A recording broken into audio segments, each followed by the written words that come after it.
하나님의 성령께서 오늘 이 시간 이곳에 충만히 임재하시도록 주의 백성들 가운데 주님이 임하여 주시고 그 마음의 문을 여시고 우리 하늘의 음성을 듣게 하시고 주의 성령께서 우리 각 사람 가운데 충만히 임하는 것을 경험하게 해달라고 기도하시고 두 번째 기도할 때는 몸된 주님의 교회를 주시옵소서. 주의 뜻만 우리의 삶 가운데 우리 교회 가운데 나타나게 해주시고 주의 말씀을 쫓아 순종하여 달려가는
주께서 행하시는 일은 반드시 계획하심과 주님의 섭리와 인도하심이 있는 줄 믿습니다. 오늘 이 자리에도 하나님이 계획하셔서 하나님이 뜻하셔서 인도하셔서 우리를 불러주신 줄 믿습니다. 주께서 하시고자 하는 말씀을 우리 각 사람에게 전하여 주시고 그 말씀 가운데 주님을 만나게 하시고 주님의 임재하심과 주님의 사랑을 우리 모두가 경험할 수 있도록 성령님 우리 가운데 충만히 임하여 주시옵소서. 이 시간 예배를 통해서 우리의 삶의 짐이 아버지 우리 어깨에서 사라지게 하여 주시고 우리 심령의 무거운 아버지 마음들이 주님으로 인하여 새로워지고 가벼워지고 쉼을 얻을 수 있도록 주님 도와 주시옵소서. 그 불꽃 같은 눈으로 우리를 바라보시는 그 주님을 바를 수 있도록 우리의 눈을 열어주시고 우리의 영안을 새롭게 하여 주시옵소서. 감사하며 예수님의 이름으로 기도합니다. 아멘. 우리 다시 한번 옆 사람 인사할까요? 잘 오셨습니다. 왜 이렇게 예뻐 보이십니까? 왜 이렇게 사랑스러워 보이십니까? 저는 맨날 크리스마스를 했으면 좋겠습니다.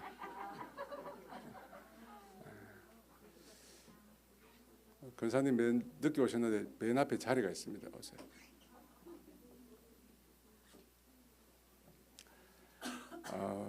원래 오늘 찬양을 인도하시는 우리 김영주 집사님 있는데 남편이 코로나 걸렸어요. 그래서 혹시 왔다가 또 우리 근사님들한테 전염될까 해서 오늘 참여를 못했습니다. 오늘 찬양을 섬겨주신 분은 우리 유아유치부 전도사님이세요. 유아유치부 전도사님. 처녀처럼 보이는데 애가 둘입니다. 애가 둘이에요. 오늘 특별히 또 우리 서울에서 예전에 저랑 사회훈련 같이 했던 우리 권사님, 집사님, 그때는 대부분 집사님이 지금 대부분 권사님이 됐어요. 오늘 오셔서 우리 예배 참여하고 또 식사도 대접해 주십니다. 우리 격려 박수, 감사 박수 할까요? 네, 감사드립니다. 이렇게 박수를 하는 것은 앞으로도 계속 오라는 뜻입니다. 자, 하나님 말씀 같이 보겠습니다. 사도행전 10장 1절에서 8절 말씀입니다. 사도행전 10장 1절에서 8절 말씀 저와 여러분이 한 절씩 교독하도록 하겠습니다. 가이사랴에 고넬료라는 사람이 있으니 이달리아 부대라 하는 군대의 백부장이라. 그가 경건하여 온 지방과 더불어 하나님을 경외하며 백성을 많이 구제하고 하나님께 항상 기도하더니 하루는 제9시쯤 되어 환상 중에 밝히 보매 하나님의 사자가 들어와 이르되 고넬료야 하니 고넬료가 주목하여 보고 두려워 이르되 주여 무슨 일이니까? 천사가 이르되 내 기도와 구제가 하나님 앞에 상달되어 기억하신 바가 되었으니 내가 지금 사람들을 욥바에 보내어 베드로라 하는 시몬을 청하라. 그는 문장이 시몬의 집에 유숙하니 그 집은 해변에 있다 하더라. 마침 말하던 천사가 떠나매 고넬료가 집안 하인들과 부하 가운데 경건한 사람 하나를 불러 이 일을 다 이루고 요바로 보내니라. 아멘. 오늘 성경 본문의 배경은 이 가이사랴라고 하는 도시입니다. 이 예루살렘으로부터 서북쪽으로 100km 떨어진 곳에 있는 도시입니다. 여러분, 이곳은 시몬 베드로가 사도 베드로가 예수님께 신앙을 고백했던 가이사랴 빌립보와는 다른 도시입니다. 이름은 비슷한데 위치가 전혀 다릅니다. 그래서 여러분 헷갈리시면 안 돼요. 이 가이사랴는 예수님이 태어날 당시 유대의 지배자 왕이었던 헤롯 대왕에 의해서 세워진 도시입니다. 헤롯 대왕이 예수님을 죽이려고 했잖아요. 그 사람이 이 유대인들의 관심을 사고자 예루살렘 성전을 세운 인물이기도 합니다. 그 헤롯 대왕이 BC 25년에 10년에 걸쳐 이 가이사랴라고 하는 도시를 건설했습니다. 그 이름에서 알 수 있듯이 헤롯은 자신을 왕으로 세워준 이 가이사르의 이름을 따서 가이사랴라고 하는 이름의 도시를 세우게 된 것입니다. 그런데 이 가이사랴는 당시 로마 총독과 로마 군대가 주둔했던 곳입니다. 로마가 유대를 통치하던 시절에 유대의 수도가 되었습니다. 우리 수도하면 흔히 예루살렘을 생각하는데 로마가 이 유대를 다스릴 당시는 가이사랴가 수도였습니다. 그곳에는 유대인뿐만 아니라 이방인들도 많이 있었습니다. 항구 도시의 속성상 많은 이방인들이 출입했고 또 로마 군대가 있었기에 많은 이방인들이 그곳에 머물렀습니다. 그로 인해서 이 유대인들과 이방인들 사이에 잦은 충돌이 일어나기도 했습니다. 이 사도행전에서 이 가이사랴라고 하는 이 도시가 많이 언급이 됩니다. 이 빌립, 여러분 사도행전 8장부터 나오는 이 빌립 집사가 사마리아 선교를 마치고 이디오피아 내시에게 복음을 전한 후에 그가 정착한 곳이 바로 이 가이사랴. 또 회심한 사울이 예루살렘에서 전도를 하다가 헬라파 유대인들과 다툼이 생기죠. 그래서 살해 위협을 받고 고향 다소로 내려가기 위해서 내려온 것도 이 가이사랴입니다. 가이사랴가 항구 도시니까 그곳에서 배를 타고 고향인 다소로 가게 됩니다. 그 가이사랴에 관한 말씀인데 오늘 본문 1절은 이렇게 말합니다. 가이사랴에 고넬료라는 사람이 있으니 이달리아 부대라는 군대의 백부장이라. 이 가이사랴에 고넬료라는 사람이 있었다고 합니다. 그는 이달리아, 우리말 성경이 좀 이상해, 이탈리아죠. 이탈리아. 그 당시 로마 군대의 백부장이라고 합니다. 그냥 단순 백부장이라고 소개하지 않고 이탈리아 부대의 군대 백부장이라고 말합니다. 여러분, 이것은 이 군대가 로마 본토에서 파견된 군대라는 뜻입니다. 그러니까 이제 주둔지나 식민지 등에서 차출한 그런 군대가 아니라 로마에서 직접 파견한 군대라는 뜻입니다. 여러분, 그랬다면 그 군대가 다른 군대들보다는 로마색이 아주 짙은 군대일 것입니다.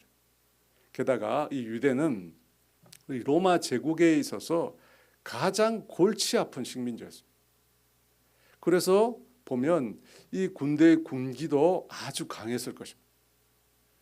유대인들과 이방인들의 사이의 충돌도 가이사랴에서 잦았다고 하니까 이 가이사랴의 로마 군대는 아마 많은 로마의 군대 중에서도 최정예가 아니었을까 생각해 볼 수 있습니다. 당시 1000명의 이 로마 군대가 주둔했다고 하는데 그 중에 10분의 1 백부장, 백인부장이란 말이죠. 백인부장이 바로 고넬료라고 하는 인물이었습니다. 여러분, 이런 배경을 우리가 통해서 보면 고넬료라는 사람이 어떤 사람일까? 아마 철저한 군인이며 로마 문화와 로마 색에 아주 분명했던 사람이지 않았을까 우리가 짐작할 수 있습니다. 그런데 2절은 이렇게 말합니다. 그가 경건하여 온 집안과 더불어 하나님을 경외하며 백성을 많이 구제하고 하나님께 항상 기도하더니 이 2절에서 소개하는 고넬료는 앞서 나온 로마 군대의 백부장이 가지는 일반적인 성격과는 완전히 다른 인물임을 우리가 알게 됩니다. 그는 경건했다고 합니다. 이 경건했다는 말은 사전적인 의미가 뭐냐면 초월적이거나 위대한 대상을 우러러 받드는 마음, 그리고 그 마음으로 삼가하고 조심한다는 뜻. 말이 굉장히 어렵죠. 저도 뭔 말인지 모르겠습니다. 쉽게 말하면 매우 종교적이고 신앙적이었다는 뜻입니다. 이 현실주의나 인본주의와는 거리가 먼 사람이라는 거예요. 여러분, 로마는 다신교 사회입니다. 신이 아주 많은 사회입니다. 그리고 그들의 종교에는 내세가 전혀 없었습니다.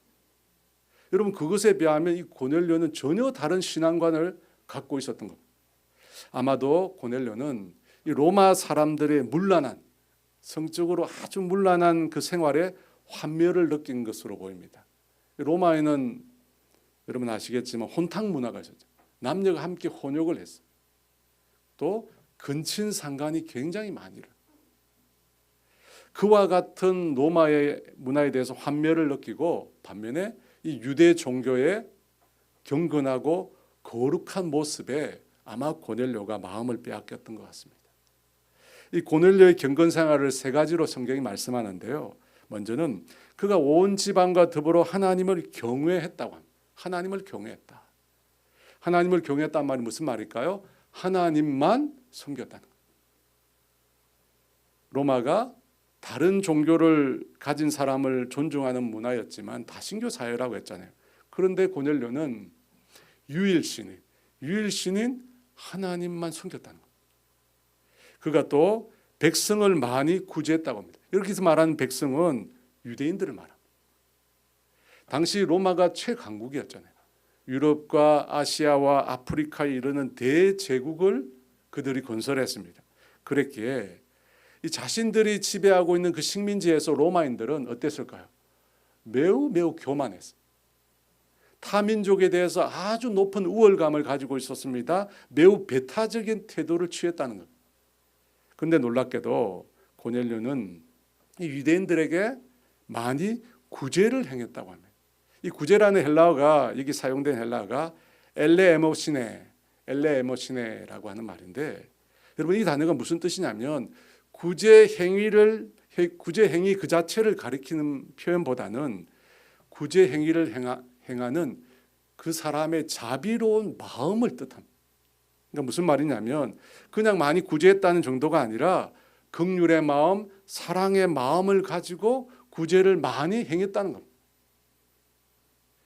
보여주기식, 남들이 자신이 행하는 구제를 보라는 식으로 자기 자랑으로 하는 구제가 아니라 찐 구제, 진짜 구제를 행했다는 겁니다. 마음과 생각이 다르지 않는 진짜 사랑하는 마음을 담아서, 긍휼의 마음을 담아서 유대인들에게 긍휼을, 구제를 행했다는 것입니다. 세 번째로 그는 하나님께 항상 기도했다고 합니다. 믿는 우리도 항상 기도 안 하는데, 그죠? 고넬료는 항상 하나님께 기도해요. 여러분, 이 항상이라는 말은 매일이라는 뜻이 있습니다. 근데 그 뜻 외에도 모든 상황 속에서 기도의 삶을 살았다는 것입니다. 여러분, 그의 기도 생활 역시 찐이었죠. 진짜였어요. 누군가를 위한 것이 아니라 하나님을 향하여 정말 진실한 마음, 진지한 마음으로 신앙생활을 했던 것입니다. 여러분, 이방인인에도 불구하고 로마의 백부장이라고 하는 배경과 신분을 가졌음에도 불구하고 이걸 보면 고넬료는 참으로 경건한 사람이었어요. 아직 우리가 믿는 하나님을 알지 못하는 상황임에도 고넬료는 아주 진지하고 신실한 모습으로 하나님 앞에 나아가려고 했던 사람이었다는 것입니다. 그의 신앙과 삶 어느 한 부분도 손댈 것이 없이 완벽한 사람이었습니다. 당시 로마 사회 그리고 로마의 문화에 비춰볼 때는 이 사람은 완전히 변종이었죠. 그야말로 돌연변인데 하나님 입장에서 보면 정말 신실한 믿음의 사람이었습니다. 3절 말씀인데요. 같이 있습니다. 하루는 제구시쯤 되어 환상 중에 밝히 범에 하나님의 사자가 들어와 이르되 고넬료야 하니, 고넬료가 어느 날 환상 중에 천사를 보게 되었다고 합니다. 그때가 제9시, 우리의 시간으로 하면 오후 3시입니다.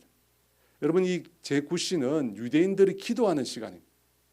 제사장이 성전에서 저녁 분향을 준비하는 시간인데 그때를 맞춰서 경건한 유대인들은 기도 생활을 했습니다. 사도행전 2장에 보면 제9시에 베드로와 요한이 기도하러 성전에 갔다고 합니다. 마찬가지로 고넬료도 제9시에 기도를 했다. 기도하다가 환상을 보게 되었습니다. 하나님의 사자가 고넬료에게 와서 그 환상 중에 그를 부릅니다. 고넬료야, 4절입니다. 같이 있습니다.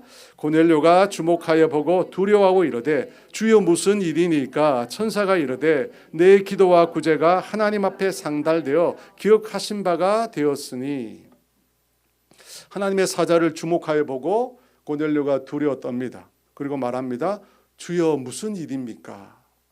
지금 고넬료는 자신이 보고 있는 대상이 신적인 존재임을 직감했어요. 그걸 어떻게 아느냐? 주여 큐리에라고 부르죠. 큐리에. 여러분 많이 들어보셨죠? 큐리에. 큐리오스란 말이죠. 신적인 통치자 하나님을 지칭해서 하는 표현입니다. 이 단어는 로마인들은 로마 황제에만 국한해서 이 단어를 썼어요. 큐리오스. 지금 그 단어를 지금 고넬료가 사용해서 자기가 보고 있는 하나님의 사자를 향하여 부른 것입니다. 큐리에, 주여 무슨 일입니까? 이 말은 환상 중에 고넬료가 지금 하나님을 보고 있다. 환상 중에 주님을 보고 있고 자기가 보고 있는 주님의 말씀을 전하는 자가 바로 큐리에라는 것입니다. 그때 하나님 사자가 말하죠. 뭐라고 얘기합니까? 너의 기도와 구제가 하나님 앞에 상달되어서 기억하신 바가 되었다. 기억하신 바가 되었다고 이야기합니다. 아주 적절하게 또 좋습니다. 여러분 상달되다 하는 이 말은 위로 올라가다는 뜻입니다. 위로 올라가서 도달한다는 뜻입니다. 그런데 이 단어는 하나님께서 제사를 받으실 때, 하나님께서 제사를 기뻐 받으실 때 이 표현을 사용합니다. 그러니까 레위기 1장 9절에 보면 그 내장과 정강이를 물로 씻을 것이요 제사장은 그 전부를 제단 위에서 불살라 번제로 드릴지니 이는 화제라 하나님께 향기로운 냄새니라. 그러니까 제물을 제단 위에 불살라 드릴 때 그 향기가 위로 하나님께 도달되었을 때 그때를 상달했다라는 표현을 씁니다. 그런데 요한계시록에 보면 천사들이 제단의 많은 향과 함께 성도들의 기도를 담아서 하나님께 올리는 장면이 나옵니다. 요한계시록 8장 3절과 4절. 또 다른 천사가 와서 제단 곁에 서서 금 향로를 가지고 많은 향을 받았으니 이는 모든 성도의 기도와 합하여 보좌 앞 금 제단에 드리고자 함이라. 향년이 성도의 기도와 함께 천사의 손으로부터 하나님 앞으로 올라가는지라. 여러분 기도가 천사의 손에 의해서 하나님 앞에 올라간대요. 그런데 고넬료의 기도가 그와 같았다는 거예요. 그의 기도가 하나님 앞에 상달이 됐다는 거예요. 그뿐만 아니라 그의 구제도 하나님께 상달이 됐다. 그가 유대인들을 사랑해서 긍휼히 여기는 마음에서 구제를 베풀었는데 그것도 하나님 앞에 상달이 되었다는 거예요. 그런데 여러분 놀라운 것은 지금 고넬료가 우리가 아는 하나님을 인격적으로 만난 상태가 아닙니다.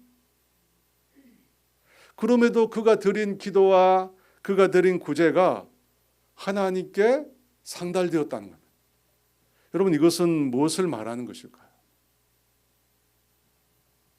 지금 고넬료라고 하는 이 인물의 영적인 상태가 구약 성경에서 나오는 믿음의 조상들, 믿음의 사람들과 같다는 것을 의미합니다. 여러분 구약 성경에 나오는 믿음의 조상들은 아직 구원자이신 예수 그리스도를 만나지 못한 상태였습니다.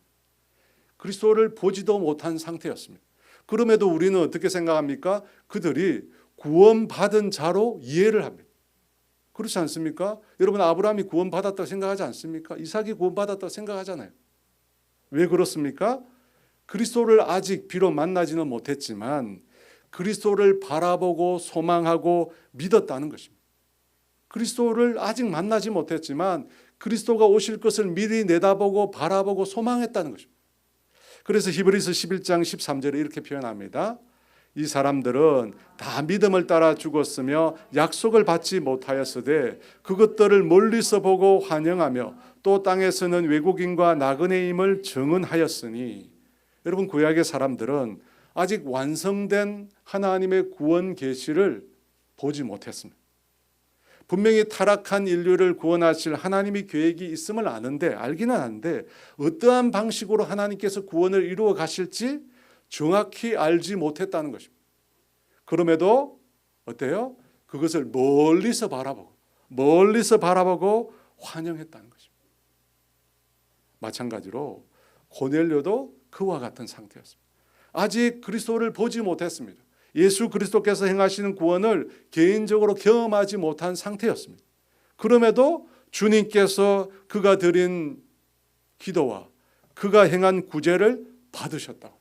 왜 그렇습니까? 창세전에 이미 고넬료를 주님께 선택하셨기 때문에. 또 멀리서 고넬료가 하나님의 구원 역사를 바라보고 믿음으로 하나님께 나아갔기 때문에, 그래서 그의 기도와 그의 구제가 하나님께서 받으신 것입니다.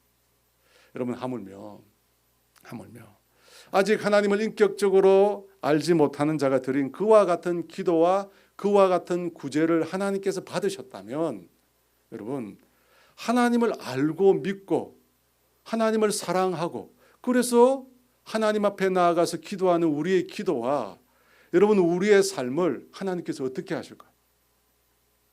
당연히 받으시죠. 여러분 당연히 받으세요. 문제는 고넬료가 행한 것처럼, 그가 행한 구제처럼 정말 마음에서 우러나오는, 진심에서 우러나오는 긍휼과 사랑으로 행했느냐 하는 것입니다. 그리고 그가 드린 기도와 마찬가지로 하나님 앞에서 항상 모든 상황에서 믿는 마음으로, 진실한 마음으로 하나님 앞에 기도했느냐 하는 것입니다. 여러분 그렇게 하면 하나님 받으세요. 하나님이 받지 않으실 이유가 아무것도 없어요. 아직 인격적으로 만나지 못한 자의 기도와 구제도 받으셨는데 저와 여러분의 기도와 구제를 왜 안 받겠어요? 하나님 받으세요. 하나님이 너무나 기쁘게 받으세요. 5절 말씀입니다. 같이 있습니다. 내가 지금 사람들을 요바에 보내어 베드로라 하는 시몬을 청하라. 환상 중에 하나님의 사자가 고넬료를 만나고 나서 그에게 말합니다. 요바에 사람을 보내어 베드로라 하는 시몬을 청하라. 여러분 그림에서 보면 요바는 이 가이사라에서 40km 정도 떨어진 거리에 있습니다. 하루를 걸으면 갈 수 있는 거리입니다. 하나님께서 그곳에 누구를 준비시켜 두었습니까? 사도 베드로를 준비해 두셨습니다.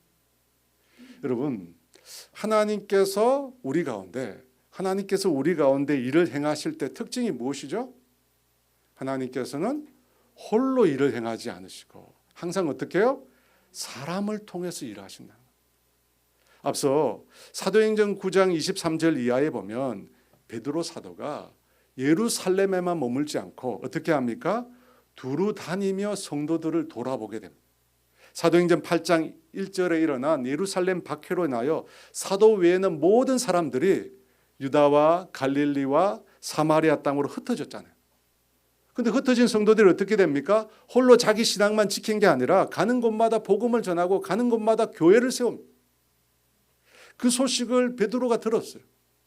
그 소식을 듣고 자기도 예루살렘 성에만 머물러 있을 수가 없었던 것입니다. 그래서 예루살렘에서 서쪽으로 다니면서 각지로 흩어진 성도들을 돌아보게 됩니다.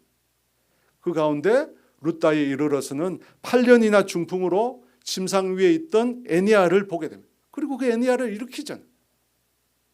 여러분 그 일로 루다와 사론에 있던 사람들이 어떻게 해요? 그리스도께로 돌아오는 역사가 일어나게 됩니다.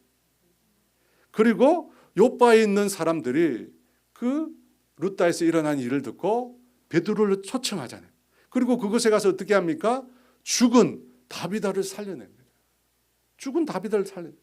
여러분 그 일을 통해서 온 요바에 있는 사람들이 그리스도께로 또 돌아오게 됩니다. 여러분, 만일 베드로가 말년에 정말 편하게 안주하면서 예루살렘에 머물렀다면 그와 같은 놀라운 회심의 역사가 베드로를 통해서 일어났겠습니까? 아니죠.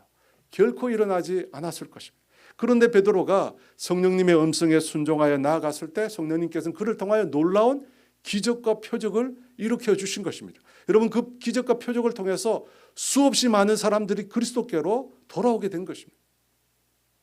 그러자 하나님 이번에는 이방인 고넬료의 환상 가운데 나타나셔서 그 시몬 베드로를 부르라는 것입니다.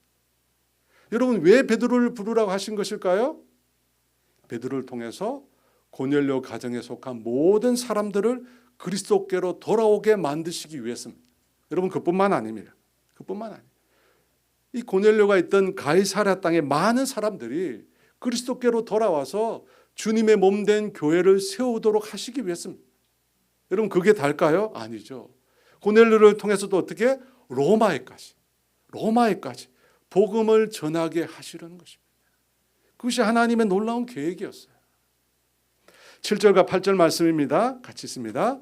마침 말하던 천사가 떠나매 고넬료가 집안 하인 둘과 부하 가운데 경건한 사람 하나를 불러 이 일을 다 이루고 요바로 보내니라. 고넬료는 환상 중에 하나님의 사자가 자신에게 말한 그 음성을 무시하지 않았어요. 그래서 천사가 떠나자마자 하인 둘과 경건한 부하 한 사람을 부릅니다. 그리고 일어난 모든 일을 말하고 천사가 말한 대로 요바로 가서 베드로를 데려오라고 그들을 보냅니다. 여러분, 그 다음에 어떻게 되죠? 그 요바로 간 사람들이 어떻게 됩니까? 그 내용은 다음 시간에.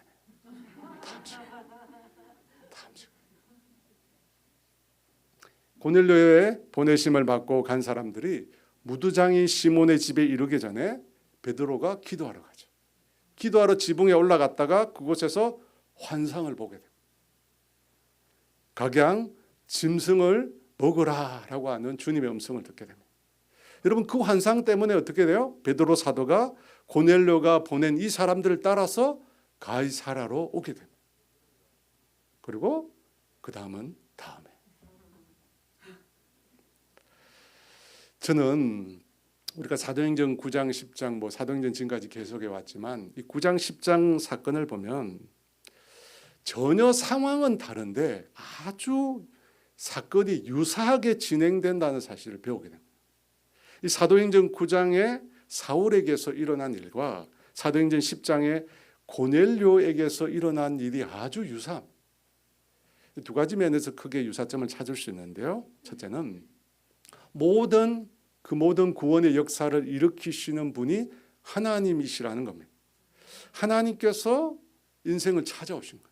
하나님께서 인생을 찾아오셔야지 우리 인생 가운데 놀라운 구원의 사건이 일어나는 것입니다.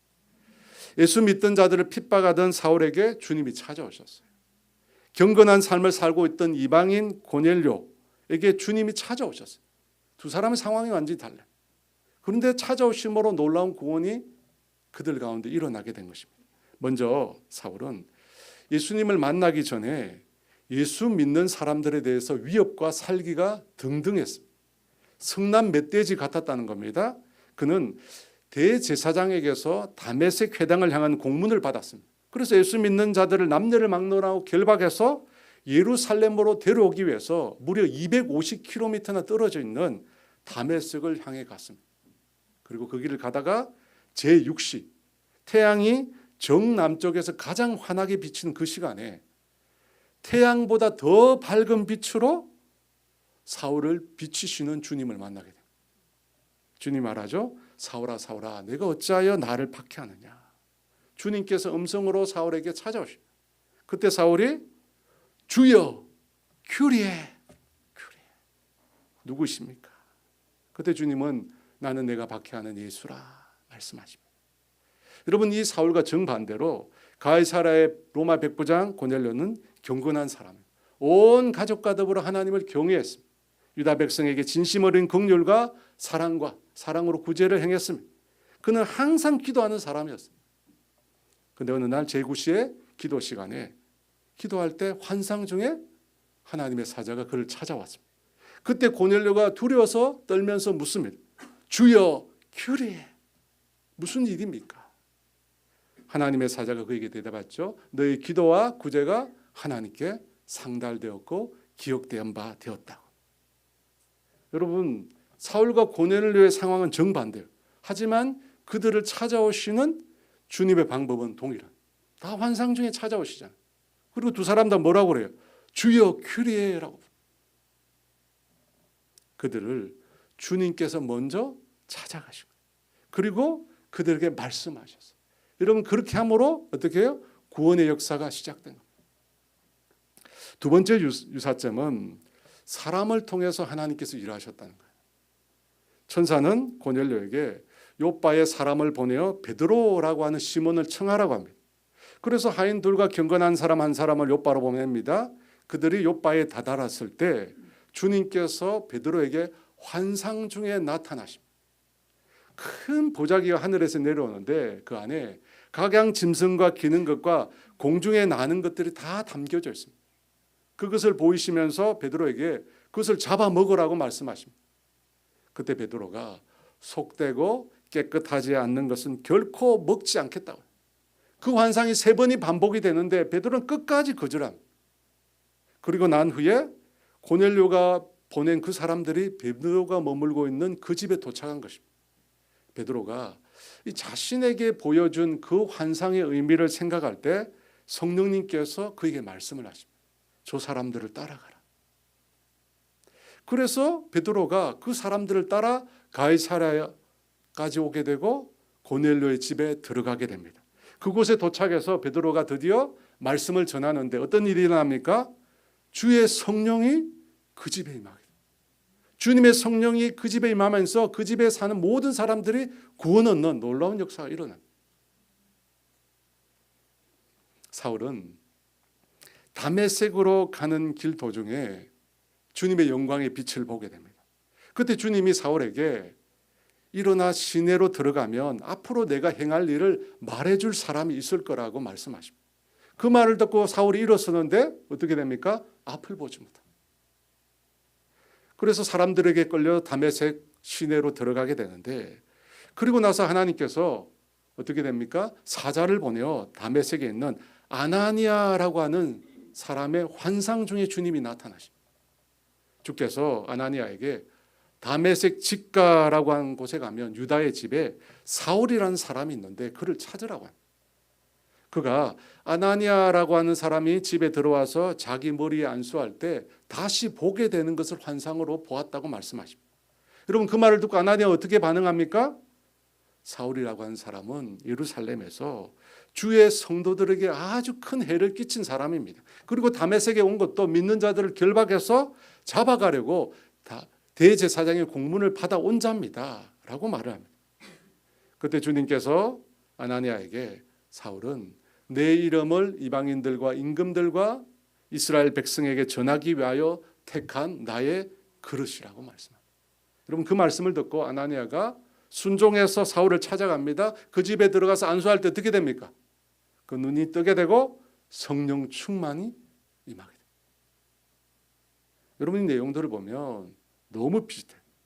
환상 중에 베드로와 아나니아를 찾아간 것도 비슷하고, 그죠? 그들이 먼저는 주님의 말씀을 거절한 것도 비슷하고, 순종해서 나아갈 때 성령이 임하시는 것도 똑같습니다. 너무 비슷해요. 너무너무 비슷하죠. 왜 그렇죠? 동일한 하나님께서 일하셨기 때문에, 동일한 성령님께서 일하셨기 때문에. 여러분, 사울이나 고넬료뿐만 아니라 하나님께서 저와 여러분 삶 가운데 일하실 때도 유사합니다. 동일합니다. 왜 그렇죠? 동일한 하나님, 동일한 성령님께서 우리 가운데 일하시기 때문입니다. 사랑하는 여러분, 사울의 회심 그리고 고넬료의 회심을 통해서 우리가 알 수 있는 것은 하나님의 역사는 사람과 함께한다.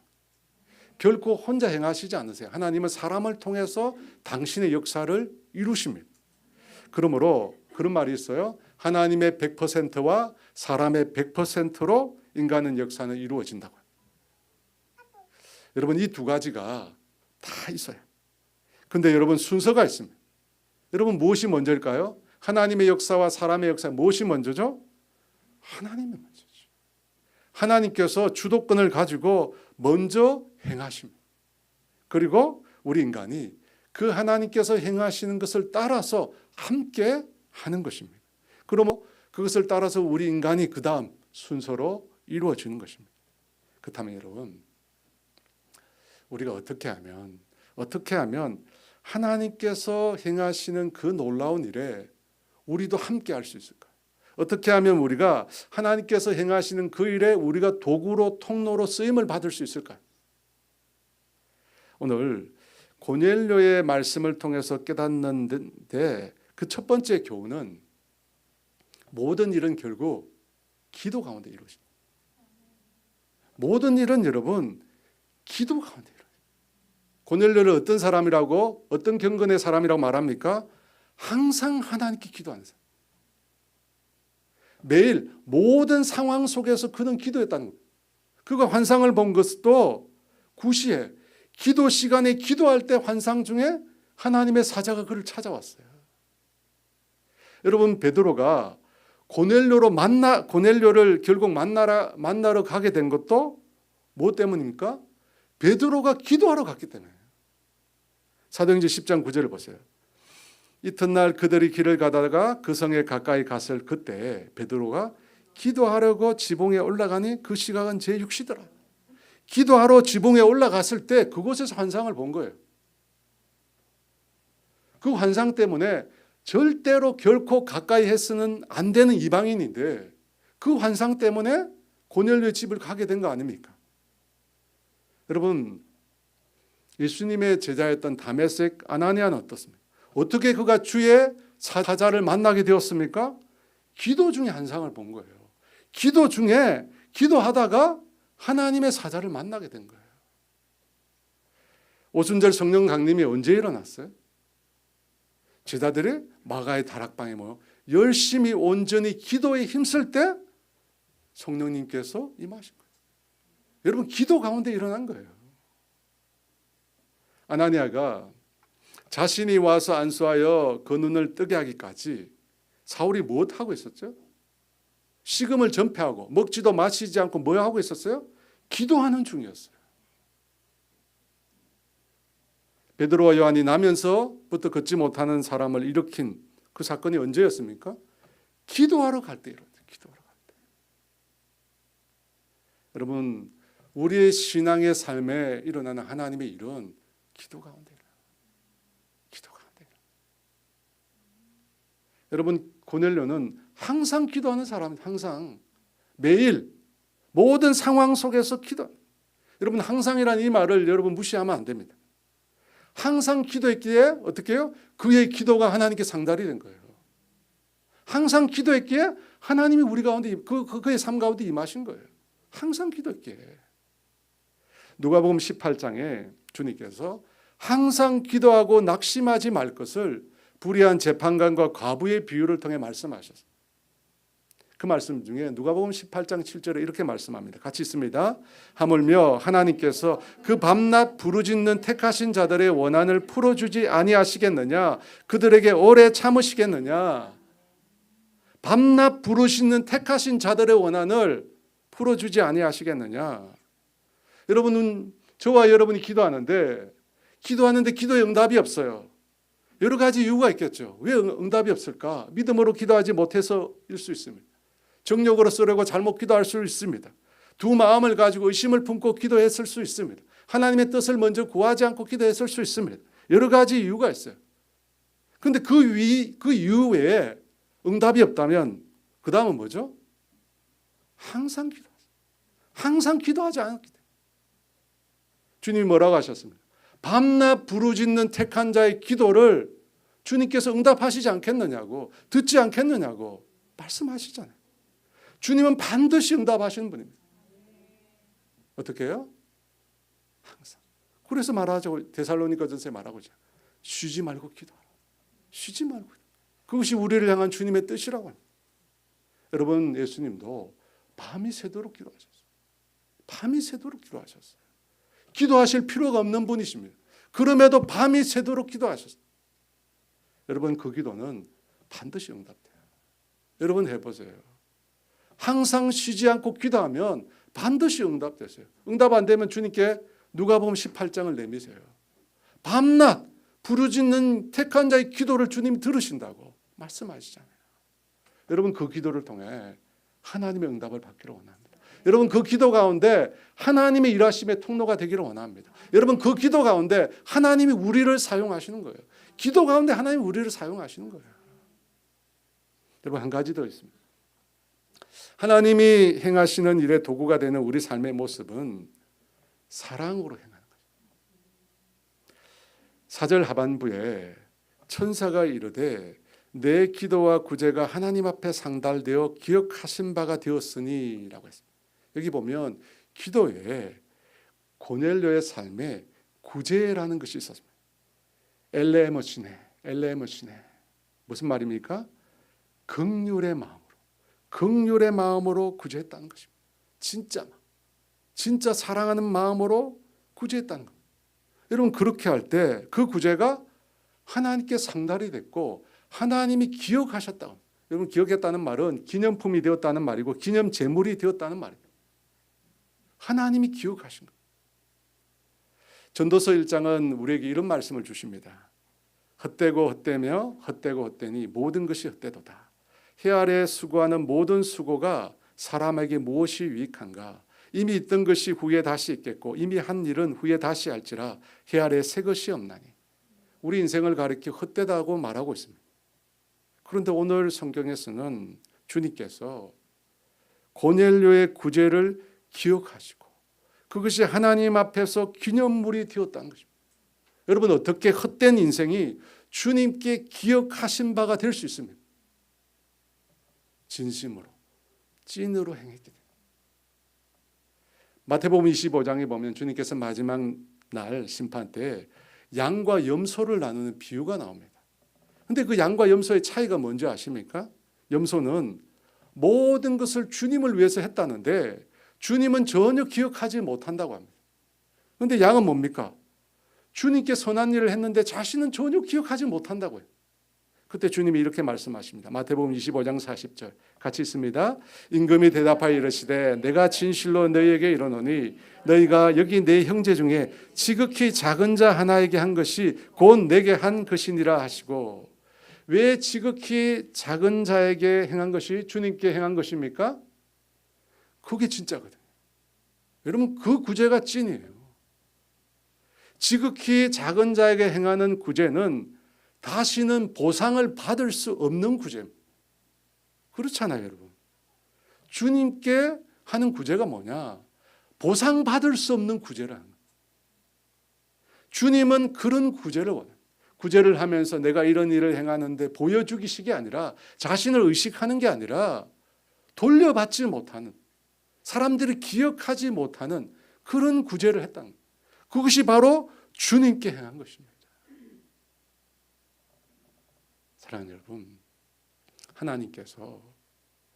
하나님께서 택하신 사람을 통해서 하나님이 일을 이루시잖아요. 그 사람에게 어떤 마음을 가진 사람을 통해서 하나님이 일하신다고요? 사랑의 마음, 영혼을 향해 불쌍히 여기는 마음.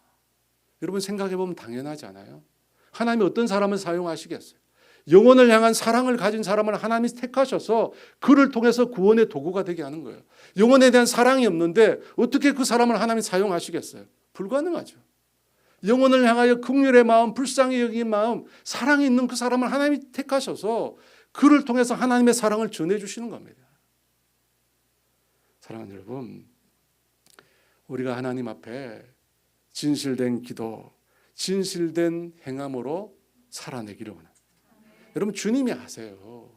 진짜가 누군지 아세요. 진짜가 누군지 아신다니까요. 아무리 많이 수고해도 기억하신 바 되지 못한다면 아무 쓸모없습니다. 그러므로 하나님 앞에 진실된 기도, 진실된 구제로 주님이 기억하시는 저와 여러분 되기를 원합니다. 그렇게 주님께 쓰임받고 주님의 도구가 되고 통로가 되고 주님의 손에 들려서 많은 사람들을 그리스도께로 인도하는 주의 사람들 되시기를 주의 이름으로 축원합니다. 우리 함께 찬양하며 나가겠습니다. 기도를 멈추지 마라. 우리 함께 찬양하며 주 앞에 나갑니다.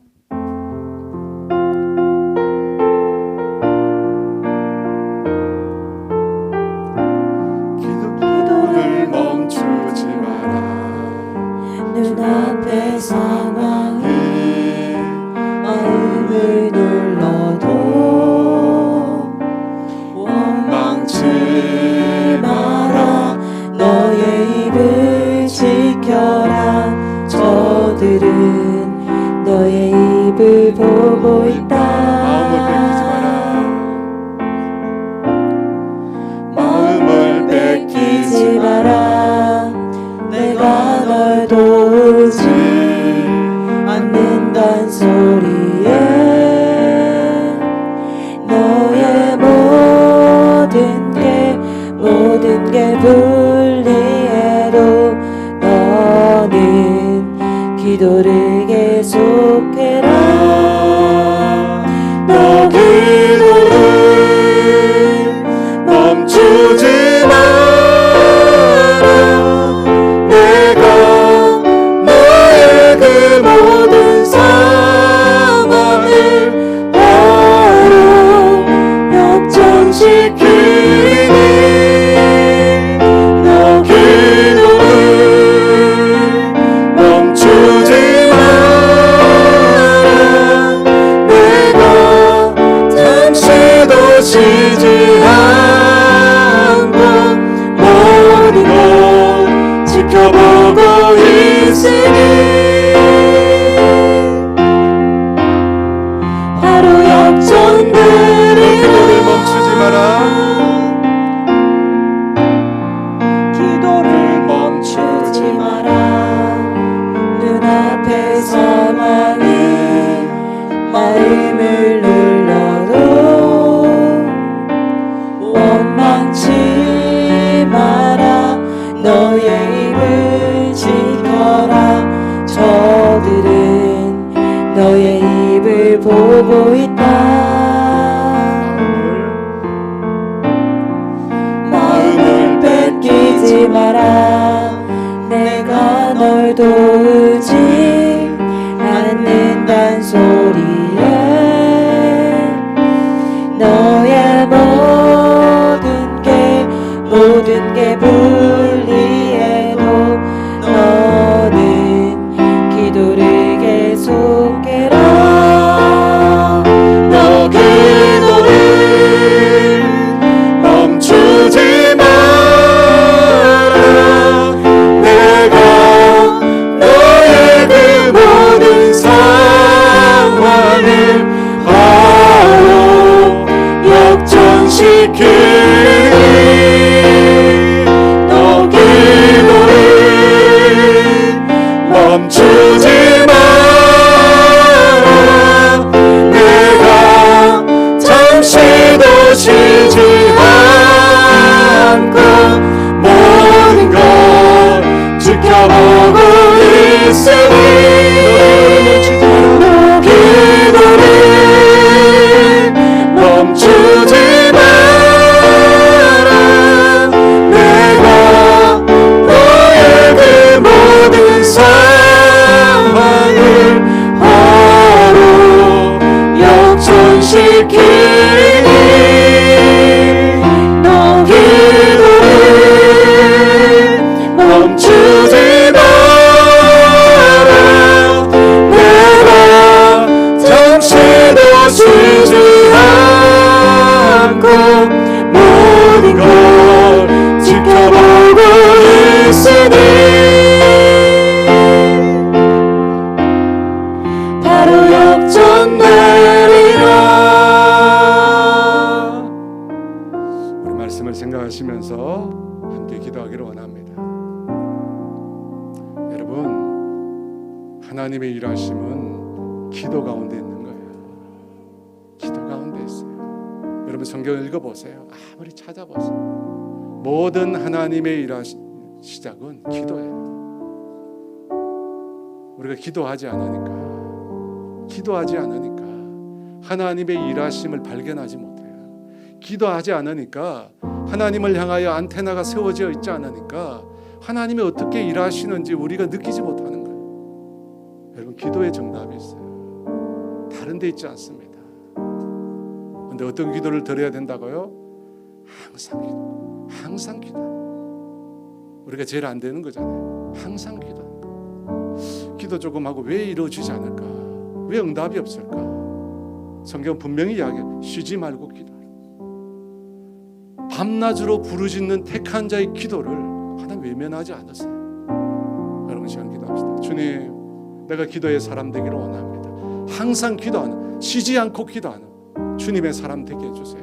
그래서 그 기도 가운데 하나님의 음성을 듣게 하시고 하나님의 일하심을 보게 하시고 하나님이 나에게 찾아오시는 것들을 경험하게 해달라고 우리 주여 외쳐 기도합니다.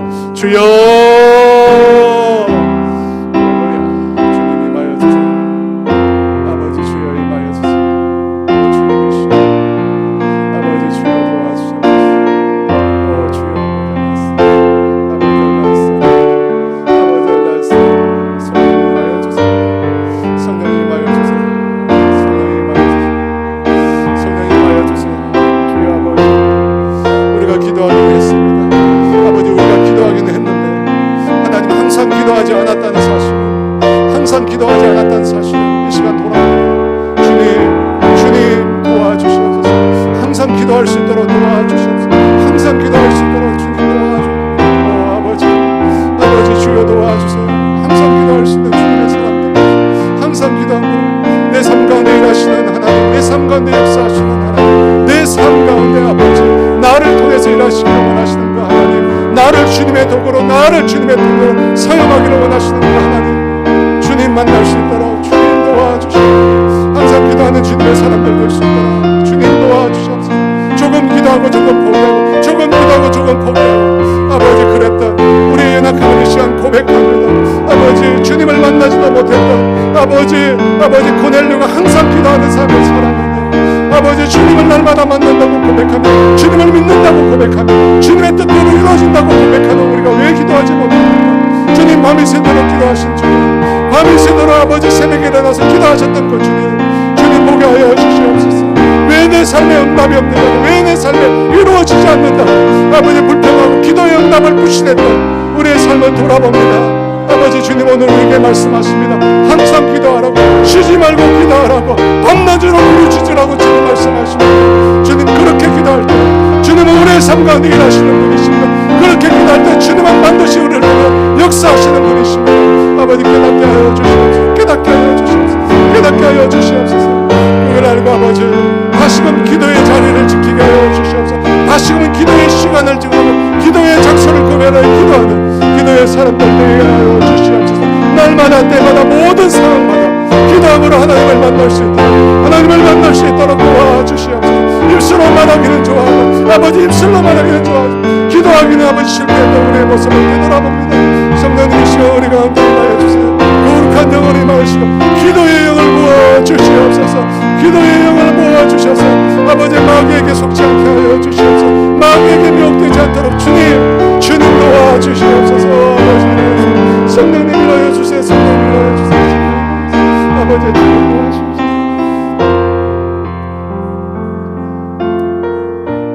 오늘 성령은 놀랍게도 기도와 더불어 구제를 이야기하고 있습니다. 여러분 무엇을 말하는 것일까요?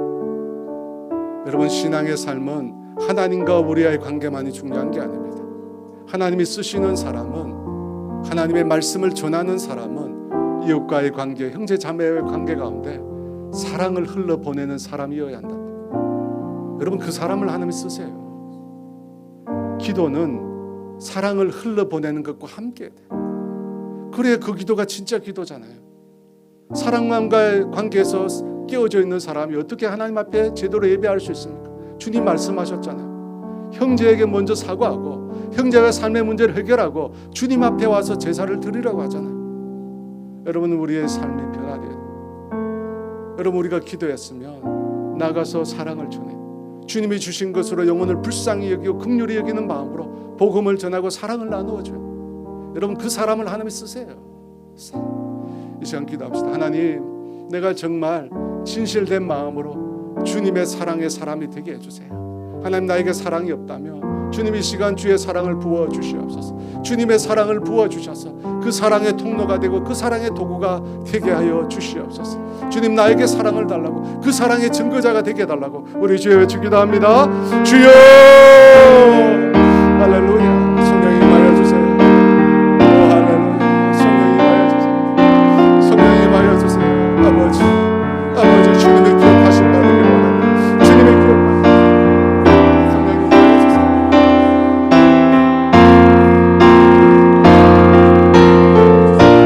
우리 가운데 하나님 아버지 무너진 형제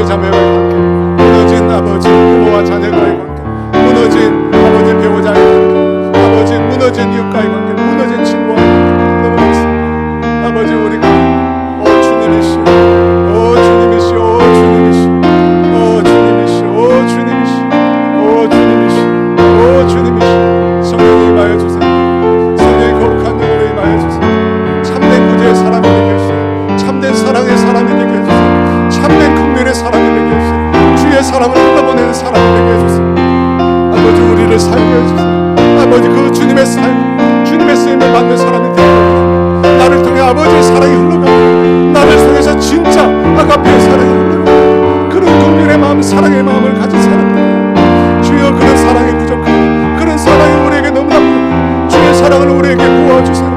주님의 그 아가페의 사랑을 우리에게 부어주시옵소서. 주의 사랑을 부어주시옵소서. 아버지의 사랑을 부어주셔서 우리의 마음 가운데 십자가의 사랑을 담게 하시고 우리의 마음 가운데 주님의 마음을 품게 하여 주시옵소서. 영혼을 바라볼 때마다 긍휼의 마음, 사랑의 마음, 아버지의 마음을 아버지 드러낼 수 있도록 표현할 수 있도록 주님이 일하여 주세요. 아버지 주여 일하여 주세요. 주여 일하여 주세요. 주여 일하여 주세요. 성령 일하여 주세요. 성령 일하여 주세요. 성령 일하여 주세요. 성령 아버지 주여 도와주시옵소서. 아버지 주여 도와주시옵소서. 아버지 주여 도와주시옵소서. 아버지 알렸습니다. 아버지 알렸습니다. 성령의 말씀 거룩하게 주여 거룩하게 아버지 주여 도와주시옵소서.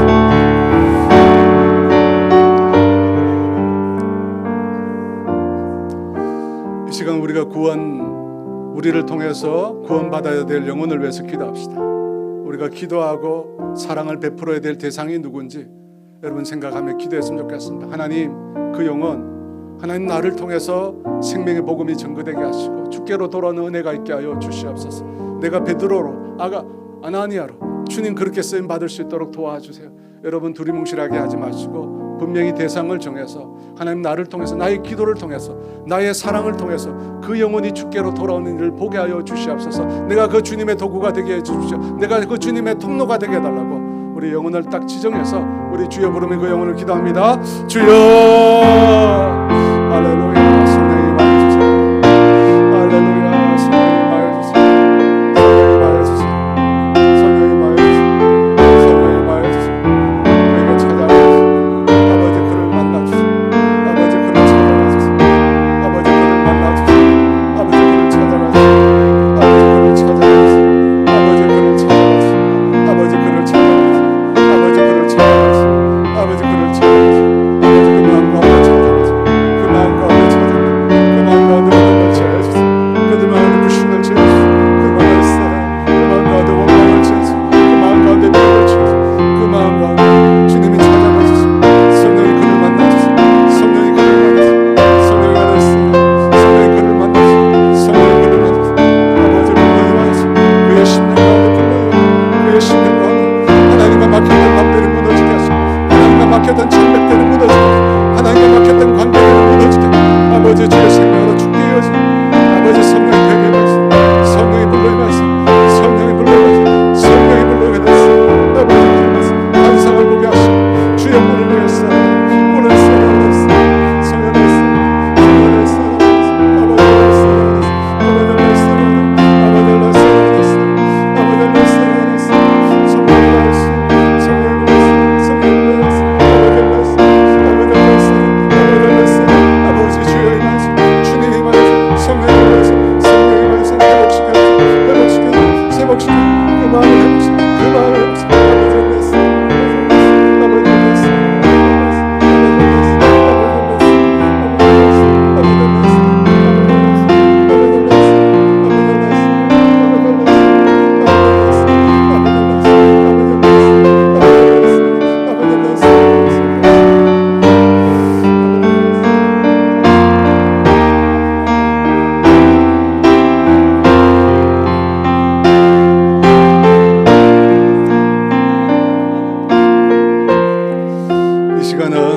이 시간 몸된 교회를 위해서 기도하기를 원합니다. 주님 몸된 교회가 항상 기도하는 공동체 되게 하여 주시옵소서. 항상 주의 사랑을 주님의 그 긍휼을 흘러보내는 그런 공동체 되게 하여 주시옵소서. 그래 살아있는 생명이 있는 공동체 되어 주님의 구원의 통로로 쓰임 받게 달라고 몸된 주의 교회를 위해서 주여 외치기도 합니다. 주여 할렐루야.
우리가 날씨가 너무 춥잖아요. 이 날씨 추운데 고통받는 영혼들이 많이 있습니다. 특별히 우크라이나 땅에 전기도 들어오지 않아서 고통받는 영혼들이 많이 있고, 우리 북한 땅에 너무나 힘들게 살아가는 우리의 한민족이 있습니다. 하나님 불쌍히 여겨주시고 그 땅 가운데도 주님의 평안이 임하고 하나님 하루속히 그들도 따뜻한 곳에서 생활할 수 있도록 주님 은혜를, 주님의 긍휼을 베풀어 주시옵소서. 아버지, 몇몇의 독재자로 인하여 이 큰 어려움을 당한 이 백성들 주님 불쌍히 여겨주시고 긍휼히 베풀어 주시고 회복의 역사, 치유의 역사 일어나게 해달라고 우리 주여 외치기도 합니다. 주여. 할렐루야. 아버지, 아버지, 아버지,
하나님 아버지, 우리 가운데 놀라운 구원의 역사를 시작하신 주님, 그 주님께서 오늘도 우리를 부르고 계신 줄 믿습니다.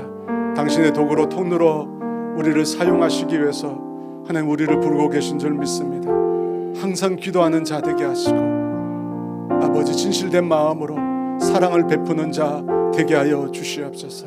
그래서 이 마지막 시대에 정말 주님의 손에 들려서 쓰임받는 인생으로 구원의 통로로 우리 모두가 쓰임받게 하여 주시옵소서.